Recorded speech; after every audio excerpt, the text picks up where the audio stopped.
Right, hello, this is my app. It's called Maths App. There are 6 screens to pick from: Mental Maths Challenge, Revision Help, GCSE Practice, Maths Facts, Flashcards, and a game at the end. There's a dark mode and a read aloud function that just for accessibility and makes it a little bit easier for the people using it. If I press the read aloud function, you should hear...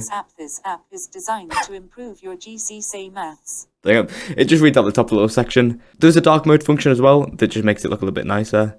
I'm going to keep it off for now. On the Mental Maths Challenge, there's a couple of basic questions you can answer, and if you answer them all correctly, 45 and 90, then you can press submit, and you can see if you've got the answers right or wrong. Going on to one of the other sections, the Maths Fact, for example, you can pick one of the topics below and it will give you a random fact about it. So for example, I chose Pythagoras, and it gives you a little description on the right hand side, and the random fact as well is clearly below it. On the revision help page, there are 2 videos and a brief description about them, and you can have a read of them and it should help with revising. Then there is the flashcards, where there's a pre-made question, and at the bottom there's a show answer button, so you can choose to show the answer.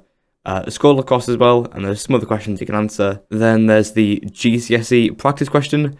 This could be done as like a question of the week, so it could be updated weekly or daily or whatever. And like with the other page, you can put in a random number and it will say whether you got it right or not. If I press submit, it says I got the answer wrong, and the answer is 458. And I can't try re-entering it, so if I were to do it like daily, for example, you can only answer that question once per day. And then there's the game slide, the last one, and all it does is it gives you a very basic question, and all you have to do is press the right button, and it tells you if you've got it right or not. And there is a score function as well at the bottom, as you can see in the bottom left. There is a best function as well, but I don't think it's quite working right. But obviously, if the project could be taken further, then it can be implemented and all fixed. And for the most part, it does seem to work. If I get a question wrong, for example, it will obviously highlight it as red, and then it can make it a bit easier to see what the what the correct answer is. And when you do that, the score does get reset. And that was the Maths app.